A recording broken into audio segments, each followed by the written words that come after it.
அதிமுக பொதுச் செயலாளராக திரு எடப்பாடி பழனிசாமி அவர்கள் பொறுப்பேற்ற பிறகு நடைபெறக்கூடிய முதல் பொதுக்குழு கூட்டம் இன்று நடைபெற்று வருகிறது. சென்னை வானகரத்தில் இருக்கக்கூடிய தனியார் திருமண மண்டபத்தில் இந்த நிகழ்வானது தொடர்ந்து நடைபெற்று வருகிறது அப்படிங்கிறத பார்க்கிறோம். 23 தீர்மானங்கள் மொத்தமாக நிறைவேற்றப்பட இருக்கின்றன. அந்த தீர்மானங்களை ஒவ்வொருவராக அதிமுகவினுடைய முக்கிய நிர்வாகிகள் அந்த தீர்மானங்களை வாசித்து வருகிறார்கள்.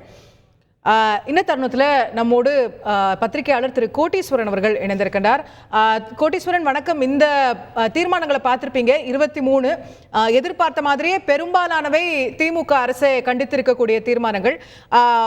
மத்திய அரசு சார்ந்த அந்த நாடாளுமன்ற சம்பவத்துக்கு மட்டும் கண்டனம் தெரிவிக்கப்பட்டிருக்கிறது. உங்களுடைய பார்வை இந்த தீர்மானங்கள் பற்றி, இதுல ஏதாவது உங்களுக்கு மெசேஜ் கிடைக்குதுன்னு நினைக்கிறீங்களா? இதுல ரொம்ப முக்கியமான விஷயம் பாத்தீங்கன்னா, மத்திய அரசை பற்றி எதுவும் சொல்றதோ இல்ல மத்திய அரசை பற்றி எதுவும் விமர்சனமோ இல்ல பாஜகவை பற்றி விமர்சனம் இல்லை. அது முதல் பார்வை. இரண்டாவது ஓபிஎஸ் அவர்களை பற்றியும் எந்த ஒரு கருத்தோ இல்ல அந்த தன்மையோ எதுவும் இல்லை. இது இரண்டாவது பார்வை.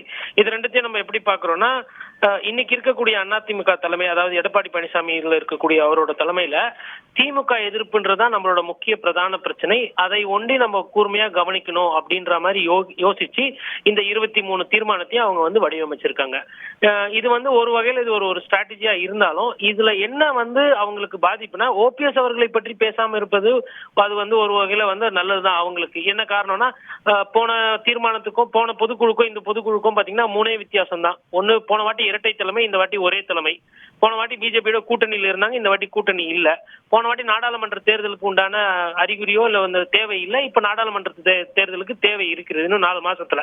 அப்படி இருக்கும்பொழுது ஓபிஎஸ் அவர்களை பற்றி பேசாதது வேணா ஒரு சாணக்கியத்தனமாக இருக்கலாம். பட் ஆனா பாஜகவை விமர்சனம் பண்ண மாட்டேன், பாஜக கூட்டணியில இருந்து வெளியில வந்துட்டு கூட இது நான் எதுவும் கேள்வி கேட்க மாட்டேன் அப்படின்றது வாக்காளர்கள் எப்படி பார்க்க போறாங்கன்றது ரொம்ப முக்கியம். பொதுவா இந்த மாதிரி உங்களுக்கு இந்த முக்கியமான இந்த பொதுக்குழு, அதுக்கப்புறமா கூடப்படுகின்ற அந்த எக்ஸிகியூட்டிவ் கமிட்டி, இந்த மீட்டிங் எல்லாம் பாத்தீங்கன்னா, அம்மையார் ஜெயலலிதா அதை ஒரு சம்பிரதாயம், இது ஒரு ரெகுலரா நடக்கிற ஈவெண்ட் அப்படின்ற மாதிரி இல்லாம அதை அதிமுகவை மீட்டு எடுக்கிறதுக்கோ இல்ல அதிமுகவோட வாக்கு வங்கி அதிகரித்துக்கு உண்டான ஒரு ஈவெண்டா மாத்திருப்பாங்க. கடந்த காலத்துல எல்லாம் பாத்தீங்கன்னா ஒரு கதை சொல்லுவாங்க, என்ன நம்பி யாரும் இல்ல, நான் தனியா இருக்கிறேன், தொண்டர்களாகிய உங்களை நம்பிதான் இருக்கிறேன், எனக்கு மத்திய அரசும் மக்களுக்கு எதுவும் செய்யல, மாநில அரசும் எதுவும் செய்யல, ஆனா நான் மக்களுக்காக இருப்பேன், மக்களை நம்பிதான் இருக்கிறேன் அப்படின்ற மாதிரி ஒரு துணி கொடுப்பாங்க. அது 2 விஷயம். ஒண்ணு சாட வேண்டிய அரசாங்கம், அது மாநில அரசாங்கமோ மத்திய அரசாங்கமோ அதை சாடுவாங்க. இரண்டாவது தொண்டர்களை உற்சாகப்படுத்துவாங்க.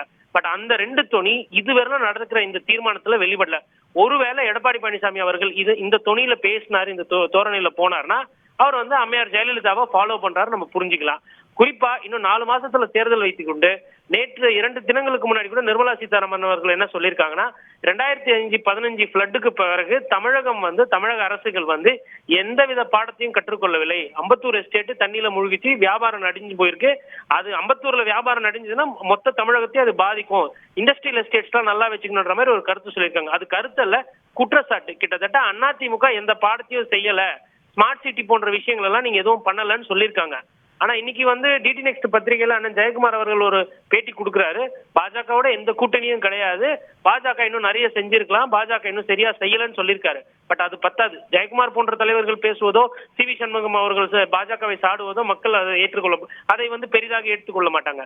ஒருவேளை எடப்பாடி பழனிசாமி அவர்கள் பாஜகவையும் விமர்சிக்கிறார் அப்படின்னா, அப்பொழுது தமிழகத்தை பொறுத்தவரை பாஜக எதிர்ப்பு வாக்குகள் நிறைய இருக்கு. அந்த வாக்குகள் ஓரளவுக்கு அதிமுக திரும்பி வர்றதுக்கு வாய்ப்பு இருக்கு. செய்திகளை உடனுக்குடன் தெரிந்து கொள்ள உடனே சப்ஸ்கிரைப் பண்ணுங்க.